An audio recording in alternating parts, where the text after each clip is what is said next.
Nah, Bismillahirrahmanirrahim.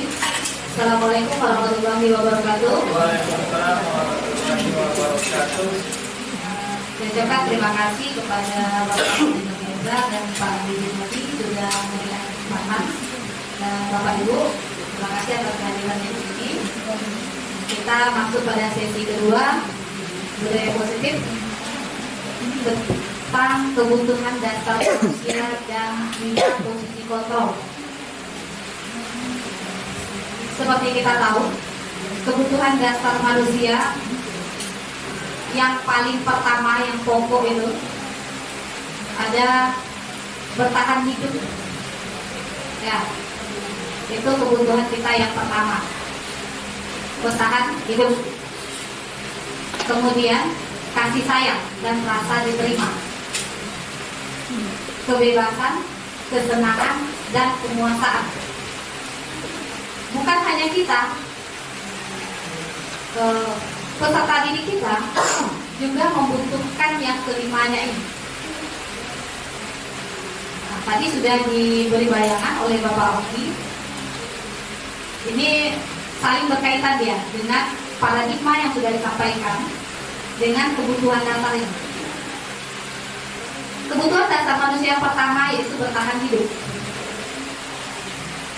Kebutuhan yang bersifat fisiologis untuk bertahan hidup, misalnya kesehatan, rumah, makanan.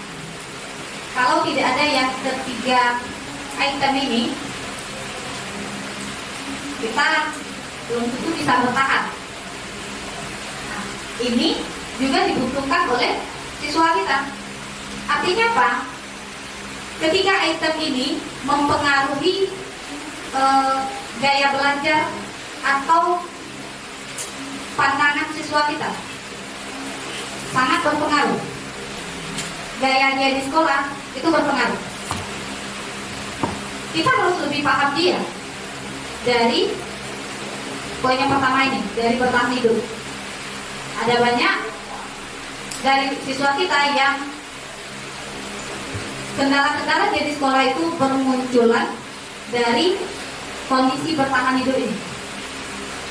Nah, seperti bagaimana kondisi di rumahnya, bagaimana kesehatannya, bagaimana makannya. Saat belajar, ada yang mengantuk, ada yang bermalas-malasan. Itu pengaruhnya dari ketiga item ini. Kita harus pahami itu. Kemudian kasih sayang dan rasa diterima. Sebelum yang saya katakan tadi, bukan hanya kita, siswa juga butuh ini, kasih sayang dan rasa diterima. Kebutuhan untuk disayangi dan diterima meliputi kebutuhan akan hubungan dan koneksi sosial, kebutuhan untuk memberi dan menerima kasih sayang, untuk merasa menjadi bagian dari satu kelompok. Kebutuhan ini juga meliputi keinginan untuk tetap terhubung dengan orang lain seperti teman, keluarga, pasangan hidup, teman kerja. Ada juga yang hobi dengan hewan peliharaan. Nah, apa hubungannya dengan siswa kita? Kasih sayang dan rasa diterima ini, ketika mereka tidak menemukan seperti teman, keluarga, pasangan, dia tidak menemukan teman yang merasa seide dengan dia, yang merasa cocok dengan dia, itu mempengaruhi gaya belajarnya, itu mempengaruhi motivasinya, itu mempengaruhi pandangan dia. Kapan kita bisa berikan itu? Ketika siswa kita low, ketika dia patah semangat, ini sangat dibutuhkan. Bukan hanya siswa yang rajin belajar saja, bukan hanya siswa yang punya motivasi belajar saja. Semua siswa kita butuh ini, kasih sayang dan rasa diterima. Walaupun dia berbeda dari teman lain, dia juga butuh perasaan. Anak-anak yang memiliki kebutuhan dasar kasih sayang dan rasa diterima yang tinggi biasanya ingin disukai dan diterima oleh lingkungannya. Mereka juga akrab dengan orang tuanya. Biasanya mereka belajar karena suka pada gurunya, bukan karena mau belajar ya, karena suka dengan gurunya, suka dengan gaya gurunya menerangkan, suka dengan gurunya yang penuh kasih sayang, dia mau belajar. Ada motivasi seperti itu. Bagi mereka, teman sebaya juga sangatlah penting. Kalau tak ada teman di lokal, dia tidak mau sekolah. Ada. Mereka juga biasanya suka bekerja dalam kelompok. Kalau tidak dengan teman itu, saya nggak mau. Dan juga kita temukan seperti itu. Kita lanjut dengan kebebasan. Kebutuhan untuk bebas adalah kebutuhan akan kemandirian, otonomi, memiliki pilihan dan mampu mengendalikan arah hidup seseorang. Anak-anak, siswa kita dengan kebutuhan kebebasan yang tinggi menginginkan pilihan. Mereka perlu banyak bergerak, suka mencoba hal baru, tidak terlalu terpengaruh oleh orang lain dan senang mencoba hal-hal baru dan menarik. Di mana kita bisa lihat sering di jam-jam istirahat atau pergantian jam, siswa kita ada yang pergi keluar area sekolah dengan berbagai cara. Diizinkan atau tidak, dia akan mencari cara untuk keluar area sekolah. Artinya tingkat keinginan dia untuk kebebasan ini sangat tinggi. Nah, itu juga perlu kita pahami. Lanjut ke yang keempat, kebutuhan dasar manusia itu kesenangan. Kebutuhan akan kesenangan adalah kebutuhan untuk mencari kesenangan, bermain dan tertawa, membayangkan hidup tanpa kenikmatan. Itu siswa kita bilang hidup itu menyedihkan. Glasgow menghubungkan kebutuhan akan kesenangan dengan belajar.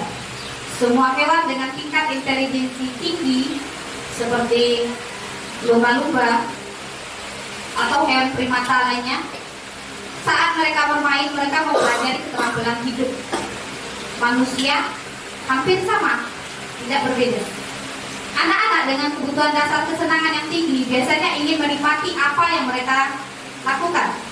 Mereka juga bisa berkonsentrasi tinggi saat mengerjakan apa yang mereka senangi. Ketika dia senang dengan suatu hal, dia akan mau mengikuti sampai akhir, apapun kondisinya.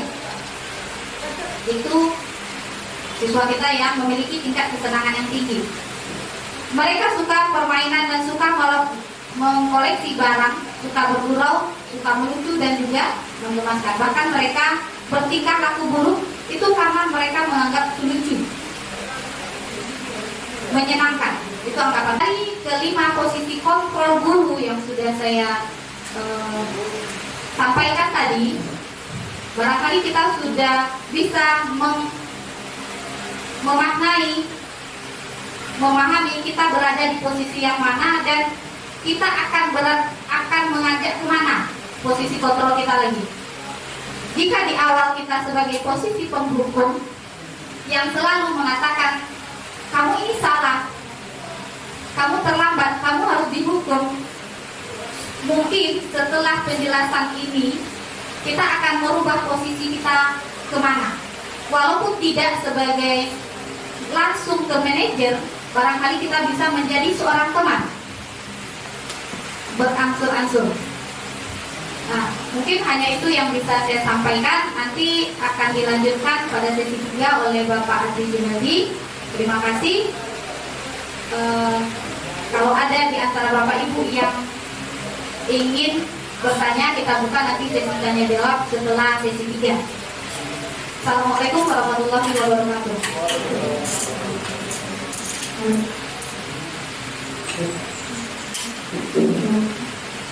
Terima kasih. Kita kasih aplaus untuk Pak Kina Buret.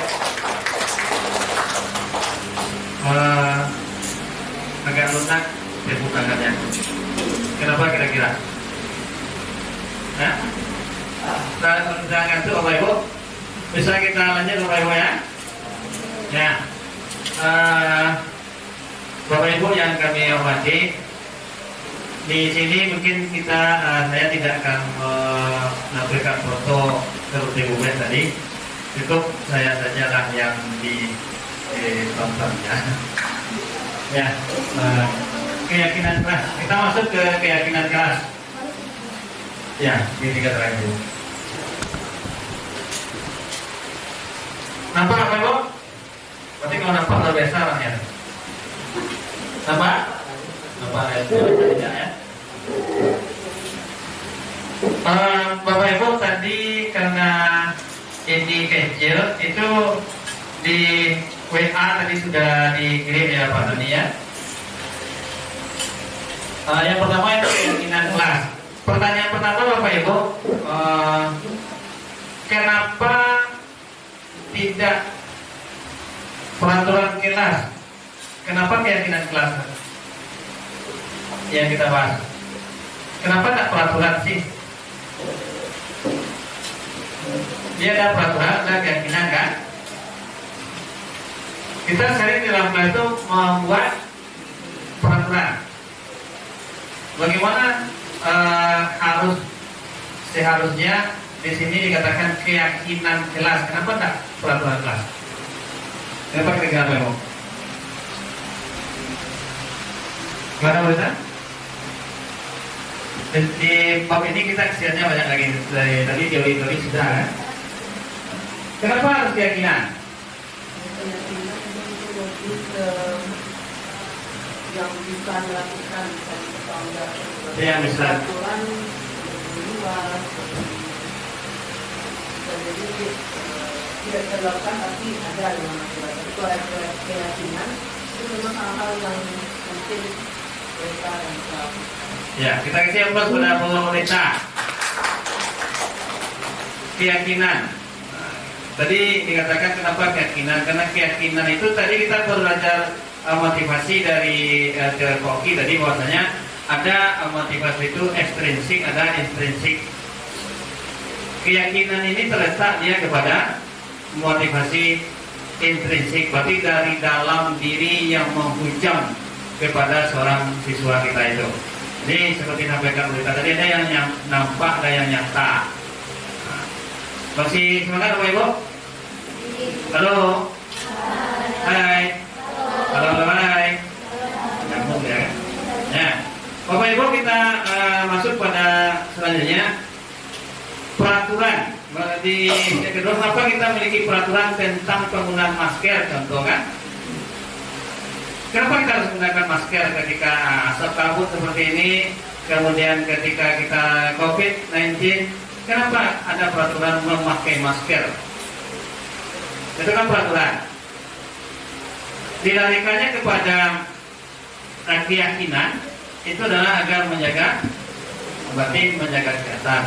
Nah, intinya Bapak Ibu tidak akan kita berpanjang-panjang di sini bahwasannya yang dikatakan keyakinan itu bagaimana kita membuat sebuah positif, ya, mempositifkan keyakinan yang bernada negatif, itu yang disebut dengan sebuah keyakinan itu. Bapak Ibu, dalam hal ini kita lihat membuat sebuah keyakinan kelas ada tahapannya. Boleh dilihat di banyak. Pertama lihat daftar kebajikan ya, bukan kebijakan.